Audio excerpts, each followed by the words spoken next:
everyone, it's your instructor, Alexa Carabin Kleiner, and today we are going to talk about ellipses. Ellipses are the shapes that happen when a circle tilts in space. This might sound technical, but it's super important. Ellipses are what turn flat circles into convincing cylinders like cups, cans, or bottles. If you can draw an ellipse correctly, your drawing will immediately look more believable in perspective. Think of the top of a coffee mug or soda can, or this cup here. From straight above, it's a circle. But as soon as it tilts in space, we no longer see a perfect circle, we see an ellipse. At eye level, the circle actually looks like a straight line. Notice here. As it moves closer to eye level, the ellipse looks flatter or more squished. The farther it gets from eye level, the ellipse looks rounder and deeper. So ellipses tell us where our object is sitting in space. The other thing I want you to notice about ellipses is there isn't just one ellipse in the object we're looking at. There's actually multiple ellipses, the one here and the one here. And if we had a bottle like this one or a vase, this has many ellipses in it. Even though we can't see through it, there are many ellipses in this object. So that's what we're going to talk about today. So the first step in drawing ellipses is to get that blank page in your sketchbook or just a blank page to freehand ellipses. So you can look at something and try to do it observationally, but I suggest just going for it.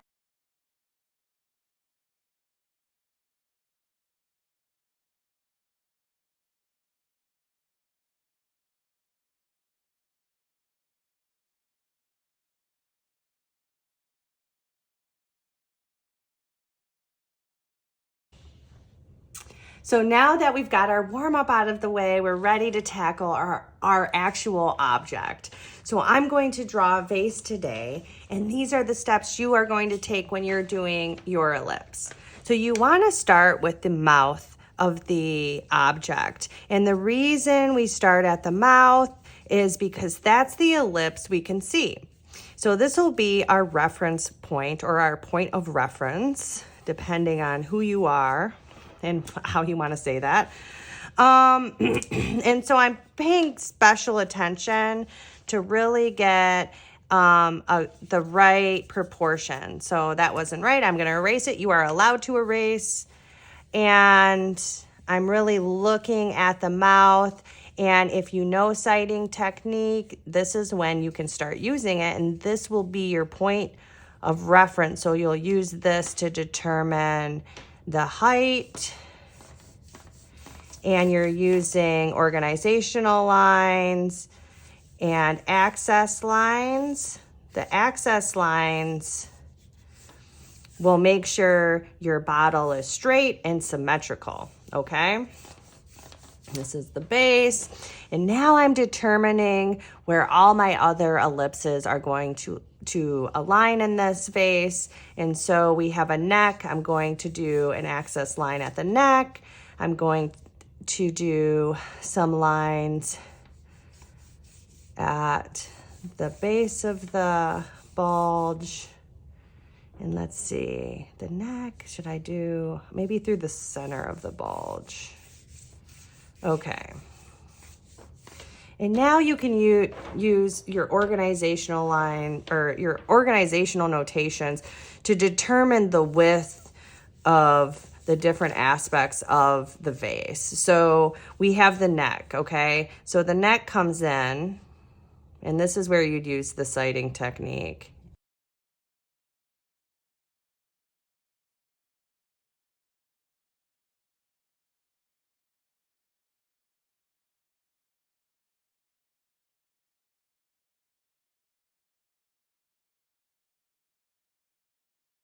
Okay, So those little dots are going to help me place my ellipses in this object.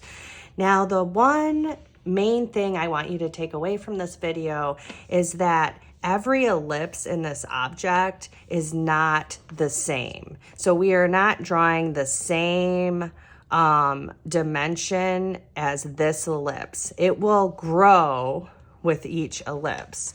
So each ellipse should be a little wider. And this is where you need to use your observation skills to figure out what's going on. Okay, and there's still time for correction.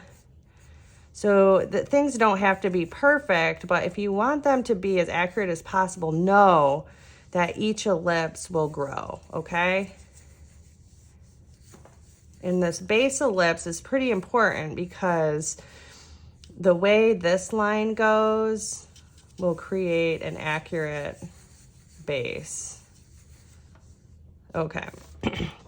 So now I have my kind of x-ray vision ellipses through this object, and now I'm going to observe my object, use those observation skills we've developed, and I'm going to draw using all of this as organizational lines to help me make a very symmetrical object, but I'm using my eyes. So I'm not just drawing, you know, what I think should be there. I'm actually looking, because there's more that goes on besides what we drew, but what we drew will help us.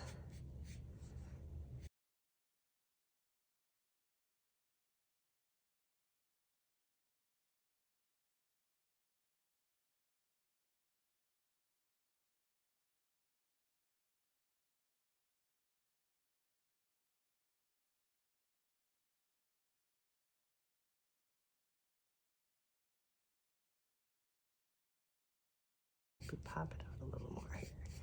Okay, so now I have my basic form drawn, and I'm pretty happy with it. The next step is to go in and erase all these organizational lines.